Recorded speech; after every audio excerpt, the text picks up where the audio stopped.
In the year 1726, the City of London was thrown into absolute chaos by the most bizarre medical phenomenon anyone had ever witnessed. Picture this. You're living in an age where science is just beginning to challenge centuries of superstition, where the finest doctors in England pride themselves on their newfound knowledge of the human body. Then suddenly, a poor, illiterate woman from the countryside claims she can do something that defies every law of nature you thought you understood. She claims she's giving birth to rabbits. This isn't some fairy tale or medieval legend. This is the true story of Mary Toft, a 25-year-old servant from Godalming, Surrey, who managed to fool the most respected physicians in Britain, captivate King George himself, and create a scandal so outrageous that it would destroy careers, spark nationwide debates, and become one of the most infamous hoaxes in medical history. What makes this story even more incredible is that Mary wasn't some cunning mastermind or elaborate con artist. She was just a desperate woman living in grinding poverty who somehow managed to deceive an entire nation. By the end of this story, you'll understand how a woman with no education managed to outsmart royal surgeons, why some of the smartest people in England believed her impossible claims, and how her deception revealed the shocking ignorance and arrogance of the medical establishment. But most importantly, you'll discover that this isn't just a tale from the distant past. The psychology behind why people believed Mary Toft is exactly the same psychology that drives viral misinformation today. Let me take you back to 1726, to a world where medical knowledge was a dangerous mix of genuine discovery and complete nonsense, where class determined whether you lived or died, and where one woman's desperate lie would expose the fragility of everything people thought they knew about science. Mary Toft was born Mary Denyer in February 1703 inches Godalming, one of the poorest areas in all of Surrey County. This wasn't just regular poverty we're talking about. This was the kind of bone-deep destitution that shaped every single day of your existence. Mary worked as a servant, married to Joshua Toft, a journeyman clothier who barely scraped together enough money to keep his family fed. Every morning, Mary would walk 2 grueling hours just to reach the hop fields, where she would spend the entire day laboring under the scorching Sunday. Then she'd walk 2 hours back home, exhausted and aching, only to repeat the same brutal routine the next day. This was her life, day after day, year after year. No prospects, no hope of escape, no reason to believe tomorrow would be any different from today. But Mary Toft was about to change all of that in the most shocking way imaginable. In April 1726, something happened that would set the stage for the most extraordinary medical hoax in history. Working in the Mary was fields, as she did every day, when she was startled by a rabbit. According to the accounts she would later give, she and another woman tried desperately to catch this rabbit, chasing it across the field, but it escaped. They spotted another rabbit and gave chase again, but that one got away too. Now, here's where the story takes its first strange turn. That very night, Mary claimed she had vivid dreams about those rabbits. She dreamed she was sitting in the field with the 2 rabbits in her lap, and she woke up violently ill. From that moment forward, she developed an overwhelming, almost obsessive craving for rabbit meat. But here's the cruel irony. Mary was so poor that she couldn't afford to buy the one thing she desperately wanted to eat. This might sound like nothing more than a pregnant woman's odd craving, but in the context of 1726, Mary's rabbit obsession was about to become the foundation of the most believable lie anyone had ever told. You see, the medical establishment of the time believed in something called the theory of maternal impression. This wasn't some fringe idea believed by a few quacks. This was mainstream medical doctrine, taught in the finest universities and accepted by the most respected physicians in Europe. The theory of maternal impression held that a pregnant woman's thoughts, emotions, and experiences could physically shape the child growing in her womb. If a pregnant woman was frightened by a dog, her child might be born with dog-like features. If she stared too long at a person with a disability, her child might develop that same disability. If she had an intense encounter with rabbits and then couldn't stop thinking about them, well, the logical conclusion was that those rabbit thoughts might impress themselves onto her unborn child. This theory wasn't just accepted by ignorant peasants, it was endorsed by learned doctors, published in medical textbooks, and used to explain everything from birth defects to mental illness. When you understand this context, Mary Toft's rabbit obsession suddenly becomes much more than a simple craving. It becomes the perfect setup for a medical miracle that every educated person in England would find completely plausible. But Mary's story was about to take a devastating turn. In August 1726, she miscarried. This was tragically common for women of her class who were forced to continue back-breaking physical labor throughout their pregnancies. The loss of a child was heartbreaking enough, but for someone in Mary's position, it also meant the loss of a potential worker who might someday help lift the family out of poverty. Yet even after her miscarriage, Mary still appeared to be pregnant. Her belly remained swollen, and she continued to experience what seemed like labor pains. This wasn't entirely unusual given the crude medical understanding of the time, but it would soon become the key element in the most audacious deception anyone had ever attempted. On September 27, TOFT went 1,726 Mary T into what appeared to be labor, but when the moment of birth arrived, what emerged wasn't a human child. According to the witnesses present, Mary gave birth to what looked like animal parts, specifically parts that resembled pieces of rabbits.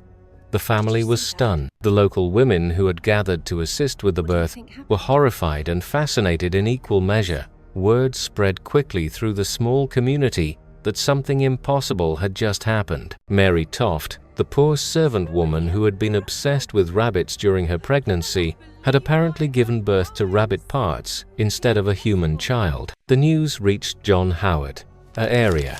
Howard was Skept local surgeon who served Theocal at first, as any reasonable person would be. But when he examined the evidence, when he saw the strange flesh and bone fragments that had allegedly come from Mary's body, he found himself confronting something that challenged everything he thought he understood about human reproduction. What Howard saw defied explanation. According to his careful documentation, Mary had delivered what appeared to be 3 legs of a tabby cat, 1 leg of a rabbit, and pieces of an eel's backbone. This wasn't just unusual. This was medically impossible by every standard of knowledge available at the time. But impossibility, as Howard was about to learn, doesn't always prevent belief, especially when that belief is supported by respected medical theory and witnessed by multiple people who had nothing obvious to gain from lying. Howard found himself face to face with what appeared to be genuine medical phenomenon, something that would make him famous throughout England if he could properly document and explain it. So Howard did what any ambitious medical professional would do. He decided to stay close to Mary Toft and observe what happened next. He had no idea that this decision would soon make him part of the most elaborate and successful medical hoax in British history, one that would fool kings and commoners alike. What happened next would transform Mary Toft from an unknown peasant into the most talked-about woman in all of England. Howard's decision to monitor her closely meant he was present for what came next, and what came next was absolutely extraordinary. Over the following weeks, Mary continued to give birth to more rabbit parts, not just once or twice, but again and again and again. Howard meticulously documented each bizarre delivery. On one occasion, she produced what appeared to be a complete rabbit's head. On another, the legs of various small animals emerged. Then came something that left Howard completely speechless. 9 complete dead baby rabbits, delivered one after another like some nightmarish assembly line of impossible births. Howard found himself in an unprecedented position. As a surgeon, everything he had learned told him this was medically impossible, but as a witness, he was watching it happen with his own eyes. He could examine each delivery immediately after it occurred. He could preserve the specimens and study them in detail. Most importantly, he could find no evidence of fraud or deception. The pain Mary experienced during these deliveries was genuine and intense. She writhed and screamed just as any woman in labor would. Her physical reactions were authentic. Her exhaustion afterward was real, and the rabbit parts that emerged were undeniably fresh specimens that had clearly been inside her body moments before. Howard began to realize he might be witnessing the most significant medical discovery of the century. But Howard was also smart enough to know that extraordinary claims require extraordinary evidence. He began preserving every specimen Mary delivered, storing them carefully so they could be examined by other medical professionals. He wrote detailed letters describing each birth, documenting the time, the circumstances, and the exact nature of what had been delivered. Most importantly, he began reaching out to the most respected physicians in London, hoping someone with greater expertise could help him understand what was happening. Word of Mary's impossible births began to spread beyond Godalming. At first, it traveled through the local medical community, passed along in private letters between colleagues, but soon the story reached much higher circles. When members of King George's court heard whispers of a woman giving birth to rabbits, their curiosity was immediately piqued. On November 4th, Henry Davenant, a member of King George's court, made the journey to Godalming to see this phenomenon for himself. Davenant was no fool. He was educated, skeptical, and had access to the finest medical minds in England. He examined Howard's preserved specimens with a critical eye, questioned Mary extensively, and observed her behavior for signs of deception. After his investigation, Davenant returned to London, convinced that what he had witnessed was genuine. His endorsement carried enormous weight in court circles, and suddenly Mary Toft's story had the backing of someone with direct access to the king himself. The attention from London's elite transformed Mary's situation completely. Howard, recognizing the opportunity this presented, moved Mary to Guildford, where she could be observed more easily by visiting dignitaries and medical professionals. He announced that Mary would continue giving birth to rabbits, and that anyone who doubted her story was welcome to witness the deliveries in person. This was an incredibly bold move. Howard was essentially challenging the entire medical establishment to prove him wrong. He was so confident in what he had witnessed that he was willing to stake his professional reputation on Mary's continued ability to produce rabbit births on demand. The challenge worked exactly as Howard hoped. Letters describing Mary's case reached Nathaniel Street Andre, who had served as surgeon to the royal household since 1723. Street Andre was Swiss-born, but had made his career in England, earning his position partly because his fluent German made him useful in communicating with King George and his German-speaking courtiers. Street Andre was exactly the kind of medical professional Howard needed to validate Mary's case. He had royal connections, international recognition, and a reputation for scientific rigor. If Street Andre examined Mary and confirmed her ability to give birth to rabbits, no one in England would dare question the authenticity of the phenomenon. When Street Andre received Howard's letters describing Mary's case, he was immediately fascinated.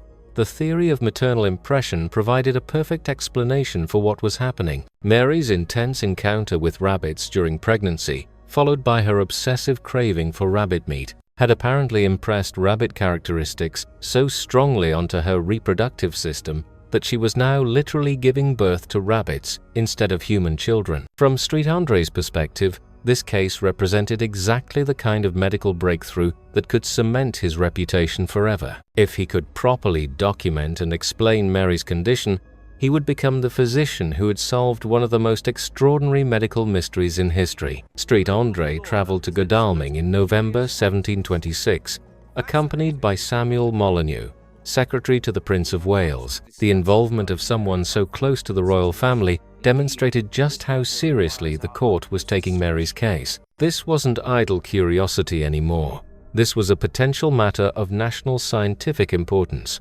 When Street Andre arrived and began his examination, he found everything exactly as Howard had described. Mary appeared to be in a constant state of pregnancy, regularly going into labor and delivering rabbit parts, with all the physical signs of genuine childbirth. Street Andre assisted with several deliveries personally, examining each specimen immediately as it emerged. What Street Andre witnessed convinced him completely. He later claimed to have helped deliver 15 rabbits during his time with Mary. Each birth followed the same pattern: authentic labor pains, genuine physical distress, and the emergence of fresh rabbit parts that showed no signs of having been artificially inserted. Street Andre's endorsement was exactly what Mary and Howard needed. Here was a royal physician, a man with direct access to King George himself, confirming that Mary Toft could indeed give birth to rabbits. Street Andre was so convinced by what he had seen that he began making plans to present Mary's case to the King and the Prince of Wales personally. But Street Andre's enthusiasm would soon prove to be his downfall. His eagerness to believe in Mary's impossible abilities blinded him to details that a more skeptical observer might have noticed. He was so focused on the medical miracle he thought he was witnessing that he failed to consider the possibility that he was being deliberately deceived by people who understood exactly how to exploit his expectations and ambitions. The stage was now set for Mary Toft's deception to reach the very highest levels of British society, where the consequences of her lies would ultimately destroy careers and shake the foundations of the medical establishment itself. The news of Mary Toft's extraordinary deliveries reached the very pinnacle of British society when King George himself decided to send his own personal investigator to verify the claims. The monarch dispatched Cyriacus Alas, another royal surgeon, to Guildford with explicit instructions to determine once and for all whether this impossible phenomenon was genuine. Alas arrived on November 20th with a considerably different mindset than Street Andre had possessed. Where Street, Andre had approached Mary's case with excitement and wonder. Alas brought hard-nosed skepticism. He was there to debunk what he suspected was an elaborate fraud, not to validate what others claimed was a medical miracle. From the moment Alas began his examination, he noticed details that the previous investigators had overlooked or dismissed. Most tellingly, when he arrived, Mary showed no signs whatsoever of being pregnant. Her belly wasn't swollen, she wasn't experiencing labor pains, and she exhibited none of the physical characteristics that had been so prominent during Street Andre's visits. More suspicious still, Alas observed that Mary seemed to be deliberately pressing her knees and thighs tightly together, as though she was trying to prevent something from falling out of her body. When he attempted to conduct a more thorough examination, Mary became agitated and resistant, claiming that only Howard was qualified to assist with her deliveries. Howard's behavior struck Alas as equally questionable. The local surgeon refused to allow Alas to help with any potential deliveries, insisting that his methods were too crude and might harm Mary. This protective attitude might have seemed caring, but to Alas it felt more like someone trying to control exactly what an outside observer was allowed to see. Despite Alas' growing suspicions, Street Andre remained completely convinced of Mary's authenticity. In fact, his belief had grown so strong that he decided to take the most dramatic step possible. He would bring Mary Toft to London itself, where she could demonstrate her remarkable ability before the most distinguished medical minds in the entire kingdom. The decision to transport Mary to London transformed what had been a local curiosity into a national sensation. Word spread through the city that the woman who gave birth to rabbits was coming to the capital. Crowds gathered wherever she appeared, desperate to catch a glimpse of this living medical miracle. Newspapers began printing breathless accounts of her story, and coffee houses buzzed with debates about whether such a thing could possibly be real. Mary found herself installed in comfortable lodgings in London, attended by servants and visited by a constant stream of physicians, philosophers, and curious aristocrats. For a woman who had spent her entire life in grinding poverty, walking hours each day just to earn enough money to survive, this sudden elevation to celebrity status must have been overwhelming. But the attention came with intense pressure. Every day brought new examinations, new questions, and new demands for her to prove her extraordinary claims. The doctors who visited her weren't content to simply hear her story secondhand. They wanted to witness a rabbit birth with their own eyes, to examine the specimens immediately, and to understand exactly how such an impossible thing could occur. Street Andre, meanwhile, was working feverishly to document Mary's case for posterity. He began writing a detailed account of everything he had witnessed, planning to publish it as scientific proof of the most remarkable medical discovery in human history. His book would be called A Short Narrative of an Extraordinary Delivery of Rabbits, and he was convinced it would make him famous throughout Europe as the physician who had solved an unprecedented medical mystery. The pressure on Mary to continue producing rabbit births was enormous. She was no longer dealing with a country surgeon like Howard, who might be satisfied with occasional deliveries. She was now surrounded by London's most respected physicians, men who had studied at the finest universities and served the most powerful families in England. These doctors expected regular demonstrations of her abilities, and they had the knowledge and equipment to detect any signs of fraud. What Mary may not have fully understood was that her deception was about to encounter the most sophisticated medical minds of the age. London physicians had access to better instruments, more advanced techniques, and most importantly, a level of skepticism that came from years of dealing with medical charlatans and fraudulent claims. Dr. James Douglas, one of London's most respected anatomists, became particularly interested in Mary's case. Douglas had spent decades studying human anatomy and reproduction, and he approached Mary's claims with the methodical precision of a true scientist. Unlike Street Andre, who seemed eager to believe in the miraculous, Douglas was determined to subject Mary to the most rigorous examination possible. Douglas began by carefully studying the rabbit specimens that Mary had allegedly delivered. Using techniques that hadn't been available to the country doctors in Godalming, he examined the tissue, bone, and organs with unprecedented precision. What he discovered troubled him deeply.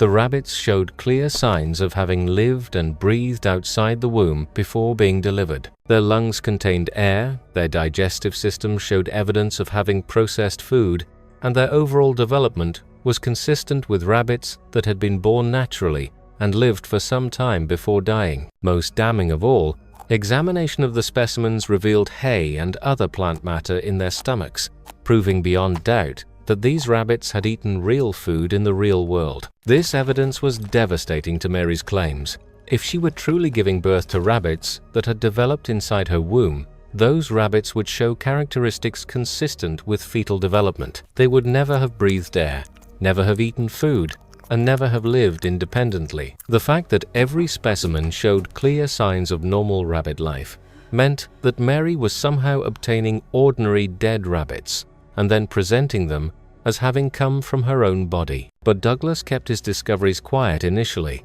wanting to gather even more evidence before making any public accusations. He knew that challenging Mary's story meant challenging not just a poor woman from the countryside, but also respected physicians like Street Andre, who had staked their reputations on her authenticity. Meanwhile, the public fascination with Mary's story was reaching fever pitch. London's printing presses worked overtime, producing pamphlets, broadsheets, and satirical cartoons about the woman who gave birth to rabbits. Street vendors hawked illustrations of Mary surrounded by rabbits, and tavern songs were written celebrating her extraordinary abilities. The most famous artistic response came from William Hogarth, already establishing himself as London's premier satirical artist. Hogarth created a devastating cartoon called Cunicularii, or The Wise Men of Godalming in Consultation, which depicted Mary in labor surrounded by the physicians who had been fooled by her deception. In Hogarth's image,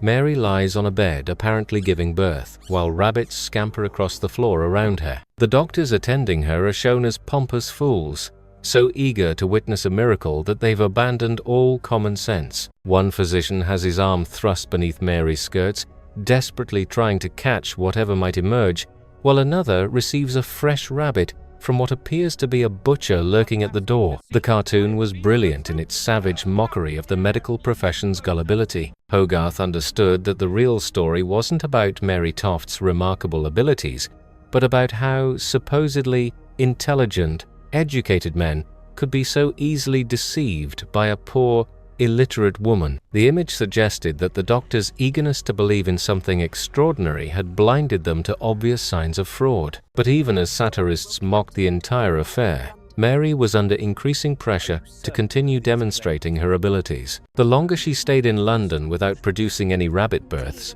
the more suspicious her observers became. Dr. Douglas and other skeptical physicians were watching her constantly, looking for any sign of deception. The strain of maintaining her lie under such intense scrutiny was beginning to show. Mary appeared increasingly nervous and agitated. She complained of illness and exhaustion, claiming that the stress of being examined by so many different doctors was affecting her ability to deliver rabbits. Her explanations for why no births were occurring became more elaborate and less convincing with each passing day. Dr. Douglas decided it was time to take more direct action. He arranged for Mary to be watched continuously, with observers monitoring her every movement around the clock. No one would be allowed to visit her without supervision, no packages could be delivered to her room without inspection, and every person who entered or left her lodgings would be carefully scrutinized. This constant surveillance created exactly the conditions that would expose Mary's deception.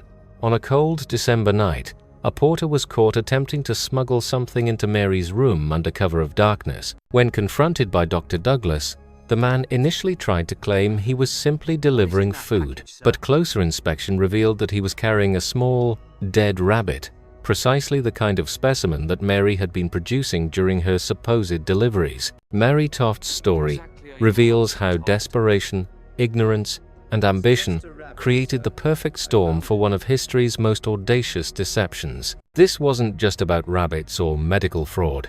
It was about how easily we believe what we want to believe, especially when it confirms our existing theories or feeds our desire for the extraordinary. The same psychological forces that made 18th century physicians accept impossible rabbit births drive modern misinformation campaigns and viral hoaxes today. Mary showed us that truth isn't always stronger than a compelling lie, particularly when that lie exploits our deepest biases and desires for something remarkable to be real.